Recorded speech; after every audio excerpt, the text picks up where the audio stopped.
विराट कोहली का तोड़ आपने ढूंढना है क्योंकि वो पाकिस्तान के अगेंस्ट बहुत अच्छा खेलते हैं। मेरी शाहीन अफरीदी से जो बात थी वो कह रहे थे कि इंशाल्लाह आप देखिएगा कि मैं पूरा जोर लगाऊंगा और आप सबको इम्प्रेस करूंगा। 19-20 मामले चल रहे हैं एक दो प्लेयर्स के साथ। हमारा जो स्पिन डिपार्टमेंट है वो अगर आप स्टेटिस्टिकल नंबर्स देखें तो कुछ खास इंप्रेसिव नहीं है, निचले नंबर्स पे आता है ये।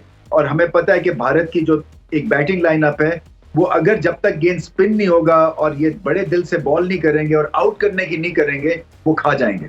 जीतने की तरफ जाना है। देखिए, जब जीतने की तरफ की सोच हो जाए ना तो फिर आपकी बॉडी उसी तरह से रिएक्ट करती है, फिर नेगेटिविटी खत्म हो जाती है। ये रेपुटेशन के भी मैचेस हैं। शुभमन गिल जो है 99% कहते हैं फिट है।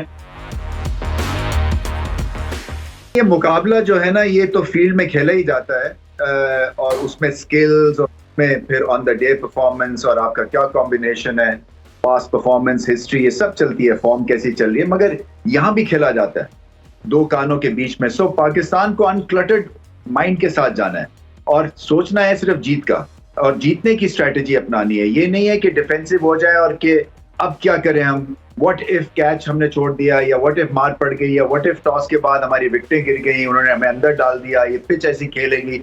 सो नेगेटिविटी को हराने के लिए आपका माइंड जो है ना वो पॉजिटिविटी की तरफ आपको लेके जाना है और उसके लिए आपको फोर्स करनी है वो अपने ऊपर वो हालत।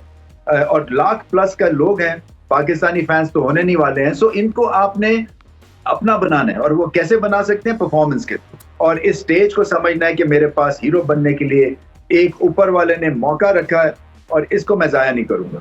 तो ये मेंटली अपनी गेंद को उठाना है। टेक्निकली भी पाकिस्तान की देखिए बॉलिंग अंडर प्रेशर है, 4 दफा 350 रन खा चुके हैं ऑलमोस्ट। सो बॉलर्स को जो है अपने से बढ़ के खेलना है।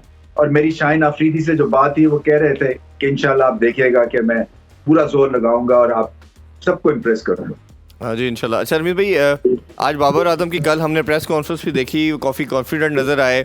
उनसे प्रेशर के वाले से भी पूछा गया, शाहीन के वाले से ख़ास तौर पे पूछा गया कि वो अभी रिसेंट पास्ट में अच्छा परफॉर्म नहीं करे, तो उन्होंने कहा कि एक आधा मैच में अगर और परफॉर्मेंस हो भी जाती है तो मेरे पे या मेरा as a trust as a captain नहीं जाता। तो आप प्रेस कॉन्फ्रेंस को और बॉडी लैंग्वेज कैसी देखी आपने टीम की सब? देखिए, बाबर आजम जो है ना वो एक ये शार अगेंस्ट क्रिकेट टीम की, ना सिर्फ बैटिंग के पॉइंट ऑफ व्यू से, कप्तानी के पॉइंट ऑफ व्यू से। और उनकी जो बॉडी लैंग्वेज है ना वो डिटरमिन करेगी कि पाकिस्तान इस मैच में कैसे खड़ा होता है। अच्छी बात यह है कि एक तरह से मिडिल ऑर्डर जिसके ऊपर बहुत तनकीद होती है, उसकी परफॉर्मेंस पिछले 1-1.5 साल से बहुत ही जबरदस्त है। स्टेटिस्टिकली भारत से बेहतर नंबर्स हैं मिडिल ऑर्डर के। प्रॉब्लम हमें टॉप ऑर्डर में ज्यादा है। सो टॉप ऑर्डर में मामला सॉर्ट आउट बाबर आजम ने करना है और इनको थोड़ा सा वक्त चाहिए क्रीज के ऊपर, जल्दी नहीं करनी है। मैं समझता हूँ इस पिच के ऊपर शायद भारत 3 स्पिनर्स खिलाए क्योंकि ये काली मिट्टी वाली पिच है और न्यूज यही आ रही है कि ये गेंद स्पिन होगा ताकि पाकिस्तान की जो एडवांटेज है फास्ट बॉलिंग को उसको नलिफाई किया जाए। मगर बाबर आजम की जो बॉडी लैंग्वेज है वो बड़ी जरूरी है और उनकी लीडरशिप भी। सो सिलेक्शन के पॉइंट ऑफ व्यू से लीडरशिप है, टैक्टिक्स के पॉइंट ऑफ व्यू से लीडरशिप है, अपनी बैटिंग के पॉइंट ऑफ व्यू से उन्होंने लीड करना है और टीम को एक इकट्ठा लेके चलना है और फिर किसको कब इस्तेमाल करना है। देखिए, आज मैं दोपहर को ग्राउंड में था, मतलब ऐसे लग रहा था तंदूर में आपने को किसी ने आपको झोंक दिया है, इतनी गर्मी थी। कोई 40 डिग्री के करीब था वेदर और सूरज। तो पाकिस्तान को ये भी देखना है, ऑलरेडी 19-20 मामले चल रहे हैं एक दो प्लेयर्स के साथ। हमारा जो स्पिन डिपार्टमेंट है वो अगर आप स्टेटिस्टिकल नंबर्स देखें तो कुछ खास इंप्रेसिव नहीं है, निचले नंबर्स पे आता है ये। और हमें पता है कि भारत की जो एक बैटिंग लाइनअप है वो अगर जब तक गेंद स्पिन नहीं होगा और ये बड़े दिल से बॉल नहीं करेंगे और आउट करने की नहीं करेंगे, वो खा जाएंगे।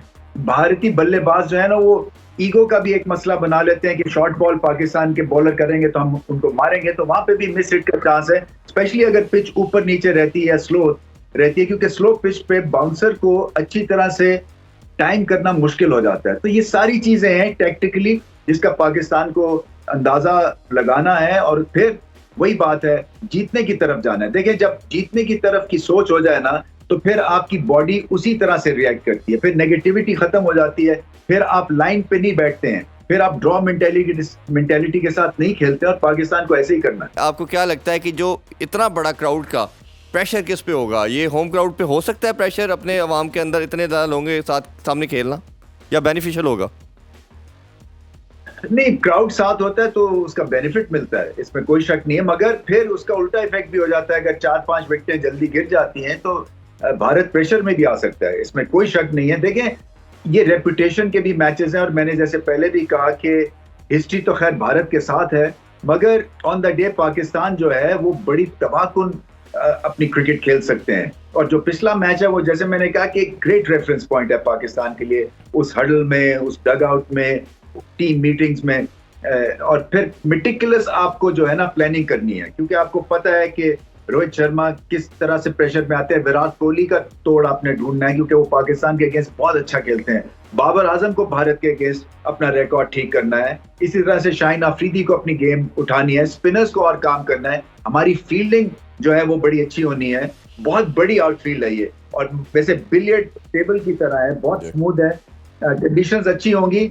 मगर मैं जैसे कह रहा हूँ कि क्राउड को आपने किसी ना किसी तरह से चुप कराना है, क्योंकि हम भी खेले हुए हैं ईडन गार्डन्स में सन 86-87 में, लाख का मजमा था, और वो पिन ड्रॉप साइलेंस हो जाता है जब आप चौका या छक्का लगाते हैं। सो उससे आपको सुकून मिलता है कि चलो 3 मिनट के लिए शोर आपके कानों में नहीं जाएगा। सो ये एक बहुत बड़ा इंसेंटिव होता है एग्रेसिव क्रिकेट खेलने का, आउट करने का, कि इस क्राउड को खामोश कराने का तरीका यही है।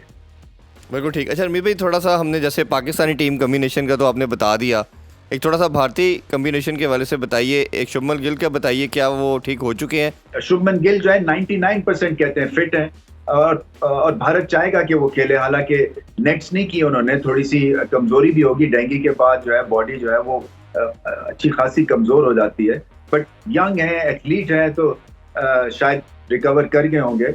उनके आने से बहुत ज्यादा हौसला मिलेगा भारत को, क्योंकि बहुत जबरदस्त फॉर्म में है, अच्छी बॉलिंग को फड़काते हैं। और फिर ये कि पिछले मैच जो एशिया कप में हुआ था वहाँ पाकिस्तान के अगेंस्ट ठीक ठाक इन्होंने बैटिंग की। अच्छा रमीत भाई, लास्ट क्वेश्चन आपसे पूछना चाहेंगे। हमने देखा कि भारत को हराने का एक सिंपल मंत्रा ये है कि आप इनके ऊपर ऑल अटैक के लिए जाएं। जब इन पे अटैक होता तो ये भी कोलैप्स करते हैं, समहाउ हम भी होते हैं, बट इनका ज्यादा हमने ऑफ लेट में देखा। कुलदीप यादव के अगेंस्ट जो स्ट्रेटेजी आपकी तगड़ी होनी चाहिए, क्योंकि कुलदीप यादव को खिलाए भारत ने पाकिस्तान को सामने रखते हुए, क्योंकि यही मैच है, यही वर्ल्ड कप है, भारत का भी और पाकिस्तान का भी। तो ये इन चीजों के ऊपर ध्यान देना है। मैं समझता हूँ कि टेक्टिकली आपको हमला करना ही करना है, चाहे वो बाउंसर से करें, चाहे वो स्लो डिलीवरी से करें, प्लान हो, फील्ड अंदर रखें। देखें, ये बाहर फैलाने से फील्ड कोई रन हमारे रुकते नहीं है, क्योंकि हम डिफेंसिव बॉलिंग की बॉलिंग अटैक नहीं है। हम 6 जगह एक बॉल नहीं कर सकते हैं, हम 6 दफा चांस लेंगे आउट करने का। मगर अगर आप कहें कि जी आपने मेडन ओवर करना है, ये मेंटालिटी भी नहीं है और इतनी कंसिस्टेंसी भी नहीं है हमारे बॉलर्स में। सो वो चीज करें जो आप अच्छा कर सकते हैं, और पाकिस्तान अपने बेस्ट क्रिकेट खेलते हैं जब ये अटैकिंग फॉर्म में हो।